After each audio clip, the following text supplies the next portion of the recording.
Oi, gente, tudo bem? Tô eu aqui de novo para mais uma vez falar com vocês de uma dica de filme. E vasculhando aí pela Netflix, como sempre eu tô aí vasculhando na Netflix e procurando filmes que não são aqueles filmes que ficam expostos ali na Netflix como os mais procurados, lançamentos, mas são filmes que são excelentes e estão ali na Netflix ao nosso dispor, né? E filmes que realmente valem a pena serem conferidos. E o filme de hoje é um filme espanhol, uma película espanhola, muito buena, mas muito boa mesmo. É um filme que é um suspense dramático. Sim, é um drama, mas não deixa de ser um suspense excelente e até com, digamos, cenas de terror, sim. É um filme muito bom. E vocês estão vendo aqui atrás, né, escrito Sangre de mi Sangre. Mas esse filme tem uma curiosidade muito interessante, porque ele tem mais de um nome. É verdade, sim. Se vocês observarem aqui na tela, aqui em cima, ó, tá escrito Shrews Nest, que na verdade significa ninho de mussaranho. Mussaranha é um animal, um animalzinho, né? Mussaranho é um animalzinho que se parece com um rato, mas ele é menorzinho do que um rato e normalmente eles têm o hábito de serem pequenos roedores e também serem assim bem ficarem bem escondidinhos, viverem em grupos, ficarem bem escondidinhos, e isso é uma coisa que tem muito a ver com a trama do filme. E é interessante, vou pegar minha cola aqui, porque para falar desse filme tem que pegar uma cola, viu, gente? Porque tem muitas coisas interessantes. Vou pegar minha colinha aqui, vou pegar, hein? Tem uma coisa muito interessante que é o seguinte, hein, gente? Olha para vocês verem que interessante. Esse filme, ele chama, na verdade, o nome dele original é Mussaranhas, né? Em espanhol. Só que ele foi renomeado Sangre de mi Sangre. Então, na verdade, você quando for assistir, você pode observar que entre parênteses vai estar escrito lá mussaranhas, que é uma referência a esses animais. E tem muito a ver com a trama. Eu não vou dar spoiler aqui, mas vocês vão entender direitinho por quê que tem essa referência a esses animais. E outra coisa interessante também é que no México, esse filme tem outro nome. No México, esse filme chama La Habitación del Mal. Interessante, né? Interessante, né? Na Colômbia, né? Ele também... Ah, não. Aqui, ó. Deixa eu corrigir aqui. No México, ele ficou Sangre de mi Sangre. Também, tá? Deixa eu voltar aqui. No México, ele ficou Sangre de mi Sangre. Tô corrigindo aqui. Mas na Colômbia é que eles mudaram o nome. E ficou La Habitación del Mal. Interessante, né? The Evil Room. Por que será, hein? Não sei, aqui não fala, não entendi. Mas enfim, é um filme espanhol de 2014, né? E é dirigido pelo Juan Fernando Andrés, né? E também pelo Esteban Roel. E é estrelado pela Macarena Gomes, que aliás, gente, olha, parabéns para Macarena, né? Porque o filme precisava de uma psycho killer, vamos dizer assim. E fazer papel de doida Tipo assim, aquela doida que a gente tem dó, sabe? Sabe aquela doida que chega um momento que você tem dó? Você fala assim, nossa, tadinha, ela é doida, mas eu tenho dó dela. É meio difícil, não é? E ela arrasou no papel. Parabéns. Aliás, esse filme ele foi indicado ao Prêmio Goya, né? E ele também teve assim vários comentários a respeito, várias críticas que foram super positivas. E com relação ao Prêmio Goya, se eu não me engano, ele ganhou, ele teve várias indicações, mas ele ganhou o prêmio de maquiagem, né? Porque também mereceu, vocês vão assistir o filme e vão entender por quê, né? Continuando aqui minha colinha, né? Porque a gente fez uma colinha, né, gente? Também tem no elenco a Nádia de Santiago, que é a irmã, faz o papel da irmã da Macarena. Também ela é muito... ela também foi muito bem no papel, porque ela traduz aquela menina angelical, mas que precisou ter que, como diz, superar, né, aquele lado mais doce devido às brutalidades da vida, né? Porque la vida não é tão bela. Então, assim, assistindo o filme, vocês vão compreender. E tem o Carlos no filme, né, que é o nome do personagem, que é quem vai entrar nessa trama toda e vai causar toda a reviravolta do filme, né? O filme, na verdade, ele se passa na década de... nos anos 50, né? Ele passa nos anos 50, dá pra você ver muito bem a ambientação, né? As roupinhas, tudo... E você compreende que é naquele clima, né? E dá pra você entender que a personagem da Macarena, que é a Montse, ela é uma mulher que sofre de uma doença. E essa doença é uma doença que faz com que ela tenha medo de sair de casa, né? Ela tem um pavor muito grande de sair de casa. Ela não consegue, ela tem essa barreira psicológica, né? A gente pode dizer que seria um distúrbio assim psicológico mesmo, que faz com que ela não consiga sair de casa, né? Você lendo o enredo, né, a trama, eles definem como se fosse uma agorafobia, né, que ela teria. Então ela não consegue de jeito nenhum colocar o pé pra fora de casa. Imagina, você ficar dentro de casa assim a vida inteira praticamente. E é o que acontece com ela. E aí ela vive ali. Aquele ali é o espaço dela. E ela faz costuras, né? Ela é uma costureira, né? E ela é muito boa no ofício dela. Então, por sorte, né? Ela tem esse trabalho, né? E é o que a distrai, além de cuidar da irmã dela, que agora não precisa tanto do cuidado dela, porque já é uma moça de 18 anos. A irmã dela não sofre desse problema, então a irmã dela sai livremente e a irmã dela trabalha fora de casa. Então a irmã dela, a gente percebe, tem uma vida normal, né? Consegue ter uma vida normal.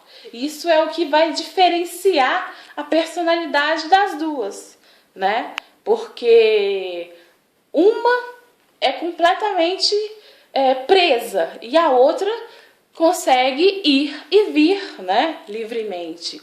Então isso faz com que a personalidade de cada uma seja totalmente diferente, né? O modo de agir, o modo de pensar, né? Até mesmo o modo que elas assim encaram a religião, né? A gente vê como que a religião é diferente para cada uma delas, né? Existe um aspecto muito forte religioso presente naquela família, né? Não só por ser na década de, vamos dizer assim, né? Nos anos 50, mas também porque elas tiveram um pai que é muito importante na trama, esse pai, né? Ele aparece em flashbacks, mas ele não só aparece em flashback, mas ele aparece de uma forma assim, vamos dizer, ghost, né? Ele aparece ali como uma... Eu não quero contar direito como ele aparece, porque eu acho que é muito importante para a trama você descobrir a maneira como ele aparece, porque isso faz parte da personalidade da protagonista. Mas assim, você percebe a maneira como ela foi criada e o quanto isso influenciou na personalidade dela e o quanto isso vai influenciar no decorrer de toda a trama. Então, é uma história muito bem arquitetada, assim, uma história muito bem elaborada, porque é uma história que tem toda uma trama familiar, né? Você consegue entender o passado daquela família, você consegue entender como aquela família foi estruturada, você consegue entender como teve um impacto psicológico nas filhas, a convivência com os pais, né? Ou a falta até mesmo dos pais, né? E como que aquilo vai influenciar tanto a maneira de ser e de viver de uma das filhas e também da outra filha. Então é muito interessante, porque você vê todo um molde familiar e toda a maneira de agir, né? A maneira de agir, a maneira de pensar, a maneira de tomar decisões, né? Porque é quase que a noção de moralidade ali, né? A noção de conduta, ela fica muito suspensa, né? Você percebe que não existe muito uma noção de moral definida a partir do momento que você vive numa redoma. Você vive numa redoma, seu mundo é aquele, você não faz parte de um mundo social onde existem mais pessoas, onde há um círculo de pessoas, onde há outros julgamentos.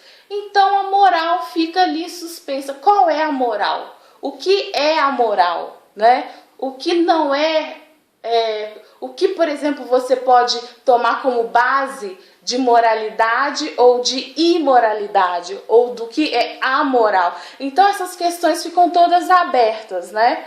E quando entra um elemento externo como Carlos, né, essas coisas todas vão gerar questionamentos. Então é um filme muito interessante porque tem esses questionamentos, se a gente for pensar mais profundamente. Tem a questão do terror, que tem cenas assim, né, que a gente pode considerar de terror, mas não é aquele terror assim, né, gore, né, aquela coisa, tipo Sexta-feira 13. Não é, tá? É muito mais um suspense, né? E também é um drama. É um drama, sim, é um drama familiar, né? É um dramalhão, né? Um colega meu até falou assim, é um drama mexicano. Não, nem tanto, gente, menos, né? Não é também um drama assim, igual, não precisa também achar que é aquele drama Maria del Barrio. Não é assim também não. É um filme muito bem feito, é um filme muito presente em todas as cenas. Em todas as cenas você consegue entender um porquê dos elementos da cena, né, estarem ali. Não vi em nenhum momento um elemento de cena que estivesse ali por estar, né? Até uma coisa boba, como por exemplo, vamos dizer assim, uma agulha de crochê, né? Não estava ali por estar, né? Então assim, o diretor foi muito criativo, né? foi muito construtivo e também acho que ele pegou um tema que gera muito debate, né? Porque quando você pega assuntos de família e assuntos que parecem que são coisas que são de outros tempos e que talvez hoje, nossa, essas coisas não acontecem hoje em dia, né? Fica aquele questionamento, será? Né? A gente às vezes liga a televisão e... né? Então, assim, é um filme que vale a pena assistir. Vale muito a pena assistir, né? A gente está muito acostumado com o cenário hollywoodiano, né? A gente está muito acostumado com os filmes que entram aí em cartaz no cinema o tempo todo, né? Os blockbusters da vida. E às vezes a gente não se dá a oportunidade de assistir um filme de uma outra nacionalidade que não seja americana ou que não seja canadense ou australiana, que são filmes que às vezes a gente tem mais contato com eles, né? E às vezes os filmes que estão aqui pertinho da gente, né? Dos nossos hermanos, né? São filmes excelentes, né? São filmes que merecem muito também o nosso respeito e a nossa, né? A nossa, como diz, a nossa atenção também, né? Então fica aí a minha dica, né? Minha dica de hoje, como eu tinha falado ontem, né? Que eu estava toda espanhola, que eu ia ver um filme espanhol e tal. Pois eu assisti, gostei e estou aqui indicando para você, meu querido seguidor. Então, quero agradecer mais uma vez, tá? Pelo carinho. Nossa, muito mesmo. Agradecer muito, porque o número de visualizações está cada vez mais, né? Está cada vez mais. Lá, lá, lá, lá, lá, lá, lá, lá. Está cada vez mais aumentando. E eu estou muito feliz por isso, né? Porque, como eu já disse, eu faço isso com todo prazer, com toda alegria e dedicação, né? Por você que tá aí do outro lado, porque eu adoro assistir filmes. E eu adoro quando alguém chega perto de mim e fala: Jaque, eu vi um filme que eu nunca tinha visto esse filme, nem tinha... Nossa, ninguém falou pra mim sobre esse filme e esse filme é demais. Então, assim, eu faço isso porque eu também fico muito feliz quando alguém faz isso também comigo. Então, agradeço muito por todo esse carinho e fico muito feliz quando eu tenho feedback de vocês. Então, um beijo grande, né? Fiquem com Deus, né? E que tudo de bom, né? Que esse carinho que vocês sentem por mim, vocês tenham em dobro. Um beijo grande, um abraço, beijo da Jaque. E até o próximo filme, até a próxima dica. Tchau!